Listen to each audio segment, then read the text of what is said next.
Israel typically goes to great lengths to downplay their targeting of civilians. The usual pattern is the Israeli Defense Ministry will claim that they're firing with precision and avoiding civilian casualties at all costs, and further, that any civilian casualties documented are a result of Hamas human sacrifice via human shields. However, following the devastating surprise attack on Israel last Saturday, the Israeli establishment has taken a noticeable and seismic turn. On Tuesday, the IDF spokesman, Rear Admiral Daniel Hagari, stated flatly, "The emphasis is on damage and not on accuracy." An unnamed defense official told Israel's Channel 13, "Gaza will eventually turn into a city of tents. There will be no buildings." Benjamin Netanyahu has called on Gazan residents to leave, and that he will operate forcefully everywhere. And due to Israel enforcing a total blockade, on top of the already existing land, air, and sea blockade that has existed for 16 grueling years, Gazans are unable to flee to Israel, so they sought to go to Egypt. But on Tuesday afternoon, the Israeli Air Force repeatedly bombed their only way out at Rafah crossing. That crossing remains closed, and Egypt is now pleading with Israel to stop bombing it in order to let in aid. Most people are taking shelter in schools operated by the UN. Sewage facilities have been hit, leaving solid waste accumulating in the streets. The Jabalia refugee camp, according to the Associated Press, has been razed to the ground. The camp had a population of 100,000 in just 1/2 of 1 square mile. Its population density was higher than that of Manila, the highest of any city in the world. Of course, this happens every few years. The last major offensive of this magnitude was the Operation Protective Edge in 2014, which destroyed 18,000 homes and killed over 2,000 people. Majority civilian, but you already knew that.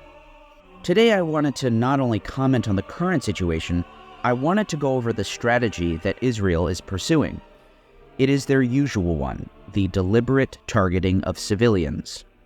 Though this story is usually heavily suppressed, which is why it's vitally important to use my favorite media tool called Ground News. It shows you the political and corporate media bias in the headlines that you see, and you can use it now by going to ground.news/GDF at the link on the screen now or in the description and comments. Let me just show you how it works. So right now we're talking about the current war in Gaza. I can just type that in. It gives you data on how many news sources have covered the story and the political affiliations of those outlets. It even tells you who owns the publication and whether they're a wealthy family. Super fascinating and also very important information. Using their map feature, you can read from more than 50,000 sources around the world, getting local perspectives from different countries. I'm very passionate about media criticism, and a tool like this is honestly vitally important for all my viewers. Go to ground.news/GDF to stay informed on breaking news as it's happening around the world. Subscribe through my link for as little as $1 a month or get 30% off unlimited access.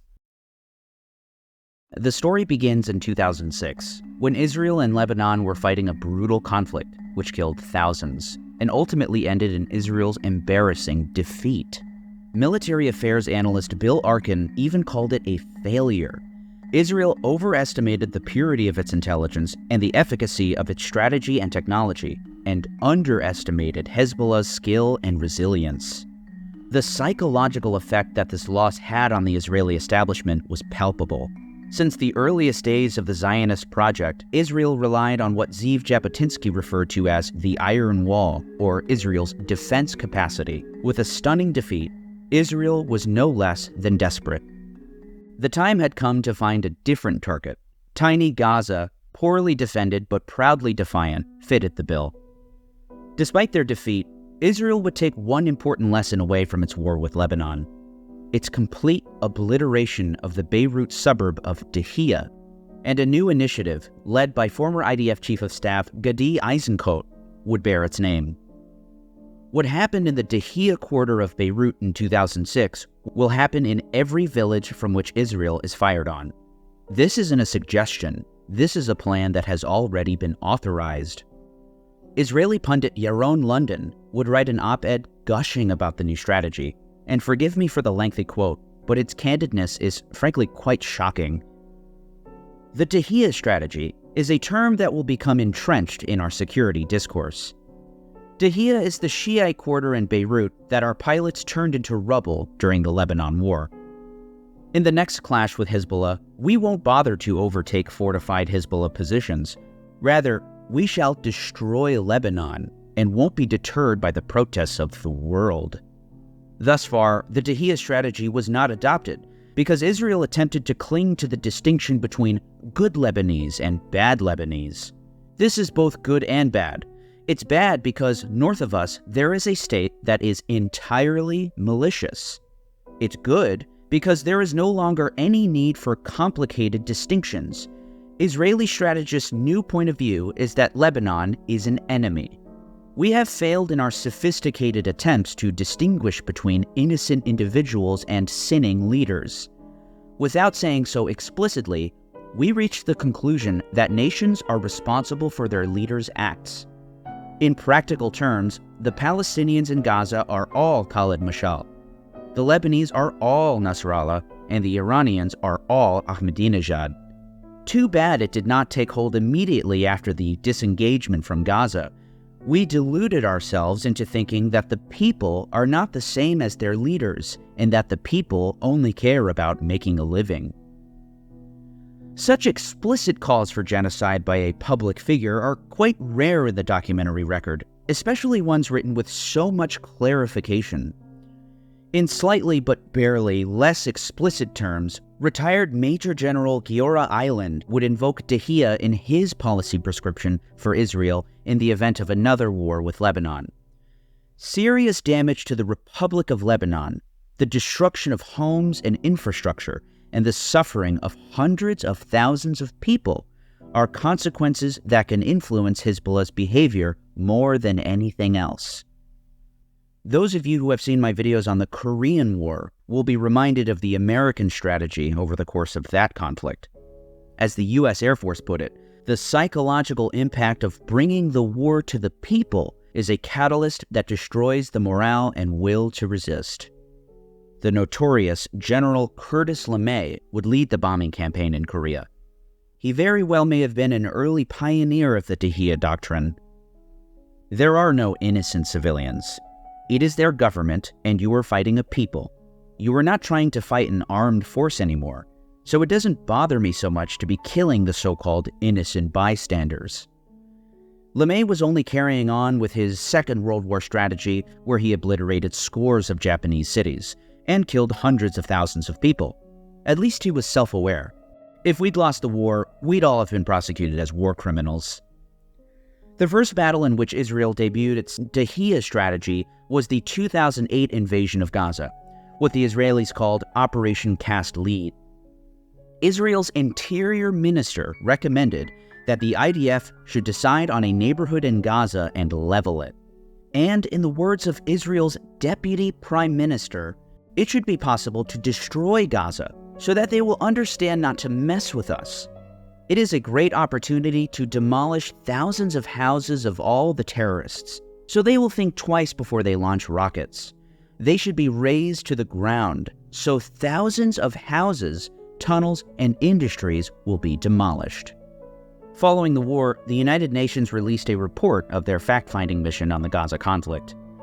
The mission concludes that what occurred was a deliberately disproportionate attack designed to punish, humiliate, and terrorize a civilian population.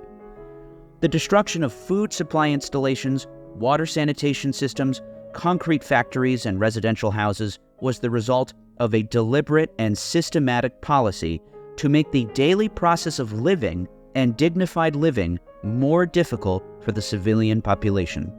The repeated failure to distinguish between combatants and civilians appears to the mission to have been the result of deliberate guidance issued to soldiers. Despite all of the open Israeli posturing prior to the war, the backlash to the fact-finding mission report was so great that it resulted in a recantation by its principal author, Richard Goldstone, in a Washington Post article. 2014's Operation Protective Edge would, amazingly, be even more destructive than Cast Lead. Amnesty International roundly condemned Israel's deliberate destruction and targeting of civilian buildings and property on a large scale, carried out without military necessity. I've never seen such massive destruction ever before. In the ensuing carnage, Israel would destroy 22 schools and target UN-run schools being used to shelter civilians, including a UN elementary school in Beit Hanun, which killed 13, a UN boys' school in Rafah, killing 12, and a UN girls' elementary school in Jabalia, killing 20. The precise location of the Jabalia Elementary Girls' School was communicated to the Israeli army 17 times. What's more, Israel possessed GPS coordinates of all the UN facilities that it targeted, but still attacked them with artillery and precision-guided missiles. UN Relief and Works Agency sent twice daily communications to Israel's coordinator of the government activities in the territories and Coordination and Liaison Administration, informing them of the global positioning system coordinates of premises currently being used as designated emergency shelters. Israel also destroyed or damaged 17 hospitals, 56 primary care facilities, and 45 ambulances. Gaza's only rehabilitation center, Al-Wafa Hospital, was also completely destroyed. Israel fomented a media blackout and even banned human rights organizations from the Gaza Strip during the war and even afterward. But the sheer scale of the carnage would inevitably be exposed, and in the end, over 2,200 Gazans lost their lives, of which 1,500 were civilians, 550 of them children. Comparatively, 73 Israelis lost their lives, of which 6 were civilians, including 1 child. In another stark example of the insane firepower of the Israeli army, just 1 house in Israel was destroyed during the war, compared to 18,000 in Gaza. And thus, Dahiya was fulfilled yet again. Anthony Kordsman of the Center for Strategic and International Studies would write about the lengths that Israeli officials would go to appear disproportionate and perhaps even unstable. One official went so far as to state that Israel had to make its enemies feel it was crazy. I need your help. This channel relies on donations and patrons. Hey everyone, thanks so much for watching, and if you enjoyed this video, please consider subscribing. And if you'd like to support my channel further, subscribe to my Patreon, where you'll have access to several exclusive videos unavailable on YouTube. You can also join my very active Discord server to view real-time news stories, videos, and updates on the channel. I also accept donations through PayPal and Cash App. Thank you so much to my patrons, and thank you for subscribing to my channel. Okay, take care, love you, bye.